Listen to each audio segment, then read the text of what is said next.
Hello students, how are you all? I hope you all are fine and safe at home. This is your microeconomics lecture and the chapter is consumers equilibrium. Now in today's video I am going to start with the next analysis, next approach, that is indifference curve analysis. Now as I have told you that this approach has been given by Hicks and Allen. That's why this approach is known as Hicksian approach. This approach is known as Hicksian approach. Now as we know that when we talk about utility approach, then in that case utility can be measured in numbers. It is cardinal, yes, but when we talk about finding out consumers equilibrium through indifference curve analysis, then here the approach is ordinal. This is the modern approach. ये modern approach है. जो utility analysis है that is traditional approach and this is the modern approach. और इसका another name जो है that is ordinal approach. Ordinal approach means that Alfred Marshall ने कहा था कि utility can be measured in numbers, कि कोई भी कंज्यूमर अपने सेटिस्फेक्शन को या कोई भी कमोडिटी कंज्यूम करता है तो उससे मिलने वाले सेटिस्फेक्शन को नंबर्स में मेजर कर सकता है. But many economists have criticized that theory. कई इकोनॉमिस्ट ने क्रिटिसाइज किया उस थ्योरी को और कहा no, satisfaction can not be measured in numbers, consumer ऐसा नहीं कर सकते हैं. और हिक्स एंड एलन ने तो स्ट्रांगली क्रिटिसाइज किया मार्शल की थ्योरी को और कहा ये बिल्कुल ही अनरियलिस्टिक है, अनरियलिस्टिक अजम्पशंस पर बेस्ड है. और उन्होंने कंज्यूमर इक्विलिब्रियम को फाइंड आउट करने की एक alternative approach the, that is indifference approach. That is through indifference curve consumer equilibrium can be found. Now in this analysis basic assumptions are there. Again कुछ assumptions हैं. The very first assumption is utility is ordinal. Ordinal का मतलब यहाँ पर है that numbers में utility को measure नहीं किया जा सकता, but ranks can be given. Ranks दी जा सकती हैं. रैंक्स कैसे दी जा सकती हैं कि किसी को कोई चीज़ ज़्यादा पसंद होती है, किसी कोई चीज़ कम पसंद होती है, मींस प्रेफरेंस के अकॉर्डिंग. अगर मैं आपके सामने 5 कमोडिटीज़ रख दूं और आपसे बोलूं कि which one is your favourite, तो आप बता दोगे. Which one is your less favourite आप बता दोगे, है ना. So in that way they were of the point of view, Hicks and Allen का ये पॉइंट ऑफ व्यू था कि यूटिलिटी को मेजर नंबर्स में नहीं किया जा सकता. इनफैक्ट उसे प्रेफरेंस दिया जा सकता है, उन्हें रैंक्स के बेसिस पर मेजर किया जा सकता है. और रैंक्स के बेसिस पर मेजर करने को ही बोलते हैं ऑर्डिनल.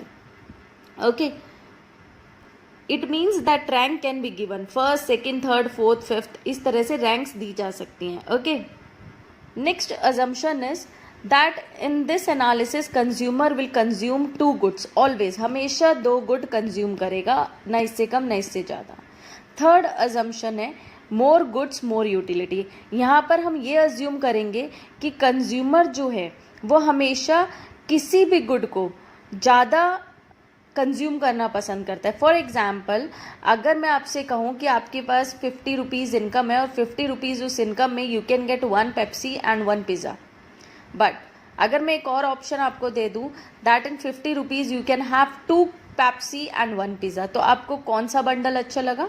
ऑफ कोर्स जिसमें 2 पेप्सी एंड 1 पिज़्ज़ा है. और अगर मैं आपसे कहूँ दैट सेम 50 रुपीज़ में मैं आपको 2 पेप्सी और 2 पिज़्ज़ा दूंगी, then which bundle you will be liking? 2 Pepsi and 2 pizza. It means जितना ज़्यादा गुड्स उतनी ज़्यादा utility. More goods more utility. It means that the consumer has not reached. It means कि कोई भी कंज्यूमर होता है तो उसको ज़्यादा गुड पसंद आता है, वो हमेशा प्रेफर करता है मोर ऑफ एनी गुड. हमेशा उसको प्रेफरेंस जो होती है वो मोर ऑफ एनी गुड की होती है. इट मीन्स कि consumer has not reached the satisfaction point. वो सेटिस्फेक्शन पॉइंट पर नहीं पहुंच सकता. उसे क्यों? क्योंकि वो हमेशा प्रेफर करेगा कि उतनी मनी इनकम में उसको ज़्यादा मिलता रहे. Okay, so these are the assumptions. Now before finding out consumer equilibrium through indifference curve approach, हम सबसे पहले बात करेंगे what do you mean by indifference curve. Now indifference curve क्या होता है? इंडिफरेंस कर्व है तो ऑफकोर्स ग्राफिकल प्रेजेंटेशन की बात आएगी, है ना. कर्व है तो ग्राफिकल प्रेजेंटेशन की बात आएगी. So it is the graphical representation showing various combinations of 2 goods from which the consumer derives same level of satisfaction.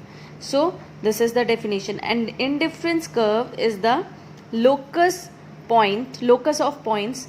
Locus of points की जगह you can write graphical representation, it is also okay, indicating different combinations of two goods from which the consumer derives same level of satisfaction. Now अब इसको समझते हैं.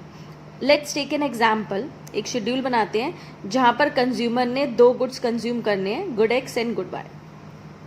Okay, good X and good Y.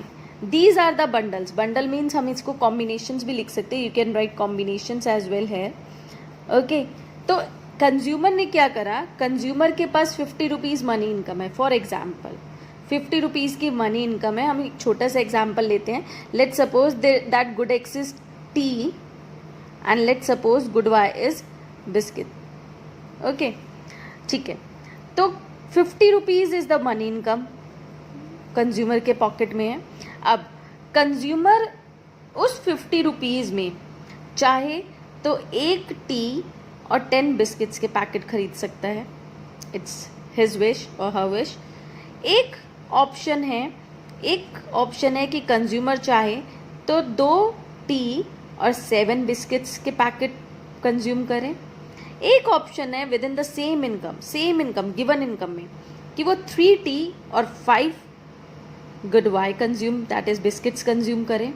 एक option है कि वो 4 T और 4 biscuits consume करें. तो 50 रुपीज़ में ये 4 ऑप्शंस एक कंज्यूमर के पास हैं. अब जब ये कंज्यूमर के पास ऑप्शंस हैं तो हम इन ऑप्शंस को नेम दे देते हैं ABCD. That will be known as combinations और बंडल्स. इनको हम बोलेंगे कॉम्बिनेशन और बंडल. 1,10, 2,7, 3,5, 4,4. ओके, या 1x plus 10y. In this way we can also write. So it's these are the bundles or combinations. Okay, now अब मैंने definition बोली, it is the graphical representation. अब इन कॉम्बिनेशंस को हम ग्राफिकली रिप्रेजेंट करेंगे. Okay, graphical representation indicating different combinations of two goods, जो अलग अलग combinations of two goods को show कर रहा है. okay, indicating different combinations of two goods from which the consumer will achieve same level of satisfaction. it means कि consumer इन चारों combinations में से कोई भी कॉम्बिनेशन चूज करे उसे सेटिस्फेक्शन सेम मिलेगा. मीन्स ABCD चारों कॉम्बिनेशंस पर कंज्यूमर का सेटिस्फेक्शन लेवल जो है वो सेम रहेगा, चाहे वो कोई भी कॉम्बिनेशन कंज्यूम करे. Satisfaction will not change. Satisfaction level change नहीं होगा. चाहे वो कॉम्बिनेशन A कंज्यूम करे, B करे, C करे, D करे, उसका सेटिस्फेक्शन लेवल चेंज नहीं होगा. ठीक है, अब इसको ग्राफिकली रिप्रेजेंट करते हैं. On X axis good X has been taken, on Y axis good Y have been taken. Units हमने लिख ली 1 2 3 4 5. यहाँ पर गुड वाई की यूनिट्स लिख ली 2 4 6 8 10 12. And after that plotting of points we are going to done. Good X 1 है and good Y 10 है, that is combination A. In second combination good X 2 है, गुड वाई 7 है, taken. Good X is 3, good Y is 5, taken. Good X is 4 units, good Y is 4 units, taken. We've got these points, and after getting these points, curve draw करा जाएगा, and this curve will be known as indifference curve. IC, that is indifference curve. अब देखो definition. It is the graphical representation showing different combinations of two goods. show कर रहा है, showing different combinations of two goods in which the consumer will get same level of satisfaction. यानी कोई भी point वो choose कर ले, consumer will get the same level of satisfaction. अभी तो हमने यहाँ पर सिर्फ 4 पॉइंट्स बनाए हैं, 4 कॉम्बिनेशंस लिए. अगर इसके अलावा भी कोई और कॉम्बिनेशन इस इंडिफरेंस कर्व पर लाई करता, मान लो यहाँ पर करता E, यहाँ पर करता F G, कोई भी करता, जितने भी कॉम्बिनेशंस इस इंडिफरेंस कर्व में लाई करेंगे वो सारे के सारे कंज्यूमर को सेम लेवल ऑफ सेटिस्फेक्शन देंगे. ठीक है, सेम लेवल ऑफ सेटिस्फेक्शन देंगे. So you can not deny it. same level of satisfaction it will be given. Okay, so this is indifference curve. ये होता है indifference curve. All combinations or all bundles that will lie on an indifference curve will give equal level of satisfaction. Okay, now next is what do you mean by indifference set. अब indifference set क्या होता है? Indifference set यही है, all combinations that are lying on the indifference curve is known as indifference set. All combinations that are lying on an indifference curve is known as indifference set. For example, combination A, combination B, combination C, combination D. आप for example A, B, C, D नहीं लिखोगे, आप क्या लिखोगे? Combination A, combination B, combination C, combination D. Okay, so this is indifference map. Sorry, indifference set. Okay, indifference set. Now, next is what do you mean by indifference map? अब indifference map क्या होता है? तो indifference map का मतलब हो गया, for example अभी हमने टी और बिस्किट्स का एग्जाम्पल लिया और उसके अकॉर्डिंग हमने बंडल बना लिए. अब मैं कहूँ कि चलो 50 रुपीज़ की इनकम में कंज्यूमर ने टी और बिस्किट्स के तो एक कॉम्बिनेशंस बना लिए. जब कॉम्बिनेशन बना लिए और एक इंडिफरेंस कर्व ड्रॉ करा तो ये इंडिफरेंस कर्व आ गया. अब 50 रुपीज़ में और क्या ऑप्शन हो सकता है? कॉम्बिनेशंस में हो सकता है कंज्यूमर जो है वो बर्गर और कोक लेना चाहे, तो वो क्या करेगा, उस 50 रुपीज़ में बर्गर और कोक के कॉम्बिनेशंस बनाएगा. फिर से कॉम्बिनेशंस बनेंगे, जब फिर से कॉम्बिनेशंस बनेंगे फिर से प्लॉटिंग होगी और फिर से प्लॉटिंग होगी, तो हो सकता है एक इंडिफरेंस कर्व और बन जाए, है ना. फिर एक और ऑप्शन ले लिया कॉम्बिनेशंस का 50 रुपीज़ में कंज्यूमर ने, फिर उसके कॉम्बिनेशंस बनाए, प्लॉटिंग करी, तो हो सकता है एक इंडिफरेंस कर्व और आ जाए. Like this way, in this वे. एक कॉम्बिनेशन ये आया IC1, एक कॉम्बिनेशन ये आया IC2, एक कॉम्बिनेशन ये आया IC3. Now what is happening here? This is known as indifference map. तो इंडिफरेंस मैप बेसिकली होता क्या है? Family of indifference curves is known as indifference map. Family of indifference curve is known as indifference map. ठीक है, this is indifference map. So while you are writing the definition of indifference map, you have to draw the diagram as well. Similarly, अगर आप notes prepare कर रहे हैं, आप indifference curve की definition लिख रहे हैं, meaning लिख रहे हैं, तो आप उसके साथ उसका भी diagram और उसका schedule बनाएंगे. Okay, now let's start with properties of indifference curves. हम properties से start करते हैं, ठीक है. हाँ, before moving on to properties, I want to tell you one more thing. What is marginal rate of substitution? Marginal rate of substitution क्या होता है? Now see here in this is MRS, that is marginal rate of substitution. Now you can see कि consumer अगर अपने T का consumption बढ़ाता है by 1 unit, जैसे जैसे वो टी का कंजम्पशन बढ़ाता है उसे गुड वाई का कंजम्पशन कम करना पड़ता है. क्यों?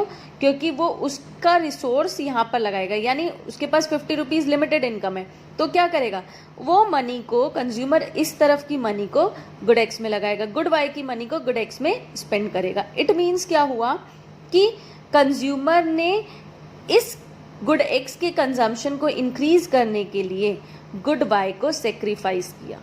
ठीक है, तो जिस रेट से सेक्रीफाइस किया, ये क्या होता है? Marginal rate of substitution. तो जिस रेट से सेक्रीफाइस किया, अब यहाँ पर एक बात और देखिए, सब्सटीट्यूशन बोला यानी सब्सटीट्यूट किया. ऑफ कोर्स सब्सटीट्यूट ही तो हो रहा है, गुड एक्स के कंजम्पशन को इंक्रीज करने के लिए गुड वाई से सब्सटीट्यूट किया जा रहा है, गुड एक्स को सब्सटीट्यूट किया जा रहा है गुड वाई से, तो ये सब्सटीट्यूशन ही तो हो रहा है. और मार्जिनल है, marginal means I have told you additional, additional means +1, एक एक कंसेक्टिव यूनिट को बढ़ाने के लिए.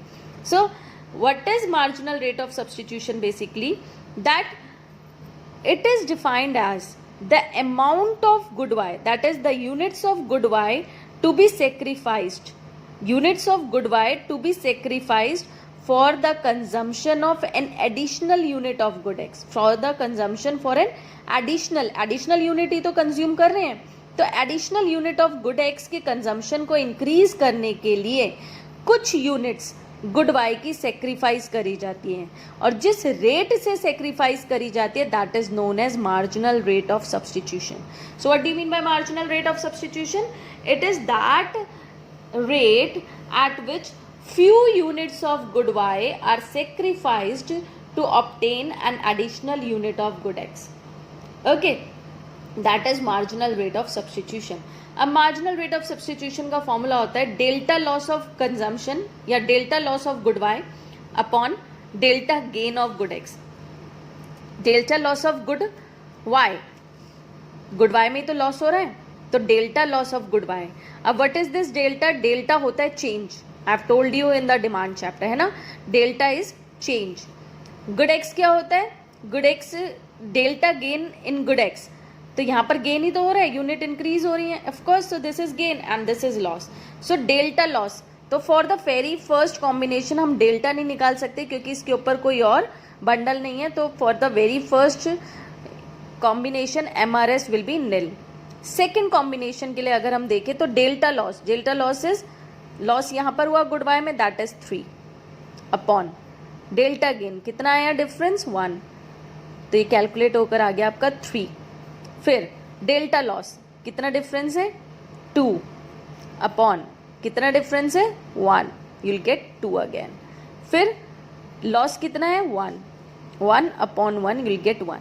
So you will see that marginal rate of substitution is this. और अगर आप देखोगे तो marginal rate of substitution is declining, है ना, इन दिस केस. तो आप जब ये टेबल बनाओ तो इस तरह से बनाओ कि MRS आपका निल 3 2 1 आए. इस तरह से आप गैपिंग लोगे. आपको जरूरी नहीं है that you have to learn it. No, see 10 3 का गैप, 2 का गैप, 1 का गैप, यहाँ पे एडिशनल होता गया. So in this way you can just learn this. Okay, now let's move on to the next topic, that is properties of indifference curves. So I hope you understood this. Okay,